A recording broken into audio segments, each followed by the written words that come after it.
मेरा नाम कृतिका है। मैं अपने माता पिता के साथ जयपुर में रहती थी। मेरी माँ का देहांत तब हो गया था जब मैं 7 साल की थी। उनके बाद मेरे पिताजी ने दूसरी शादी कर ली। पिताजी चाहते थे कि मैं पढ़ लिख कर कुछ बनूं, लेकिन मेरी सौतेली माँ का व्यवहार हमेशा मेरे प्रति कठोर रहा। उनके चेहरे पर अक्सर गुस्सा झलकता था। सौतेली माँ के आने के बाद मेरे पिताजी भी बदल गए। अब उनका ध्यान ज्यादातर उन्हीं पर रहता था। ऐसा लगता था जैसे मैं उनके लिए मायने नहीं रखती। मेरी सौतेली माँ नहीं चाहती थी कि मैं आईएएस अधिकारी बनूं। मैंने यूपीएससी परीक्षा की तैयारी शुरू कर दी थी। यूनिवर्सिटी में मेरी पहचान एक मेधावी छात्रों के रूप में थी। मैं कई बार टॉप कर चुकी थी। मैंने अपने पिताजी को बताया था कि मैं यूपीएससी की तैयारी कर रही हूँ, क्योंकि वे इस बारे में ज्यादा नहीं जानते थे। जब एक अच्छे घर से रिश्ता आया तो मेरे पिताजी ने तुरंत हाँ कर दी।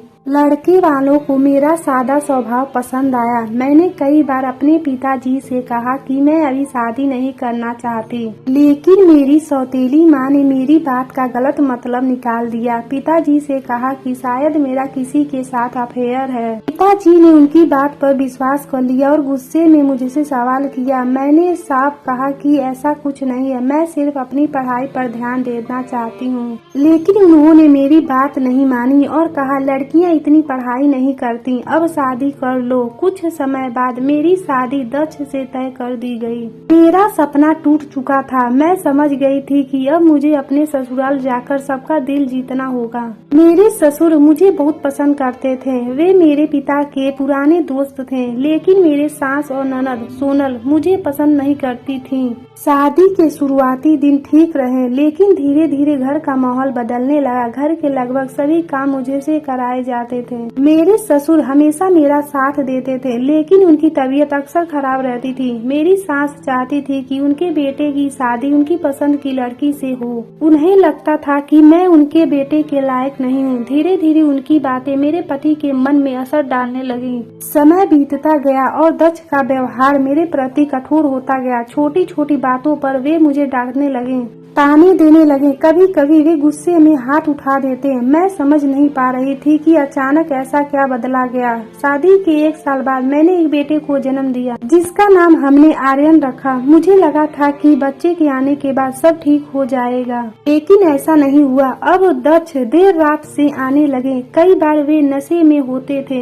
मैं दिन भर घर का काम करती और रात में अपने बेटे का ध्यान रखती, लेकिन उन्हें मेरी मेहनत की कोई कदर नहीं थी। एक दिन उन्होंने गुस्से में मुझे धक्का दे दिया। मेरा छोटा बेटा आर्यन यह सब देख रहा था। उस दिन मुझे एहसास हुआ कि अब चुप रहना सही नहीं है। मैं अपने मायके गई और सारी बात बताई, लेकिन वहाँ भी मुझे सहारा नहीं मिला। पिताजी ने कहा कि हर घर में छोटी मोटी बातें होती रहती हैं। सौतेली माँ ने भी मुझे समझाकर वापस भेज दिया। अब दक्ष को यही यकीन हो गया था कि मेरा कहीं कोई सहारा नहीं है। उनका व्यवहार और भी कठोर हो गया। एक दिन आर्यन बीमार पड़ गया। मैं उसे डॉक्टर के पास ले गई। वहीं अचानक मेरी मुलाकात मेरे पुराने क्लासमेट अंश से हुई, जो अब आईपीएस अधिकारी बन चुका था। उसने मेरी हालत देखकर पूछा कि मैंने अपनी पढ़ाई क्यों छोड़ दी। मैं कुछ नहीं बोल पाई, लेकिन मेरी आंखों से आंसू निकल आए।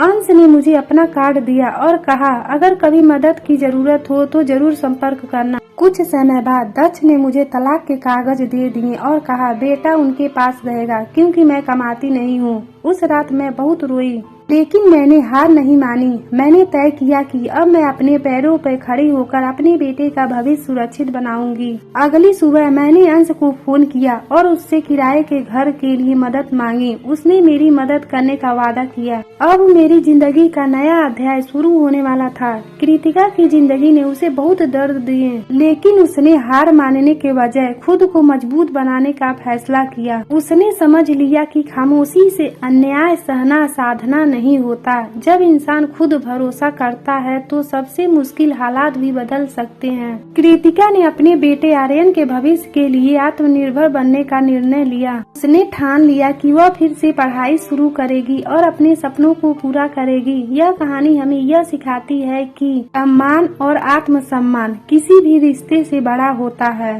अगर कोई आपको बार बार नीचा दिखाए, तकलीफ दे या आपकी कदर न करे तो चुप रहने की वजह सही कदम उठाना जरूरी होता है। मुश्किल समय हमेशा नहीं रहता, लेकिन हिम्मत रखने वाले लोग जरूर आगे बढ़ते हैं। दोस्तों, हमारा ये वीडियो कैसा लगा हमें कमेंट करके जरूर बताएं। इतनी मेहनत से आप लोगों के लिए हम एक वीडियो बनाते हैं, लेकिन आप लोग लाइक और सब्सक्राइब नहीं करते हैं, तो प्लीज एक लाइक सब्सक्राइब जरूर करिए। धन्यवाद।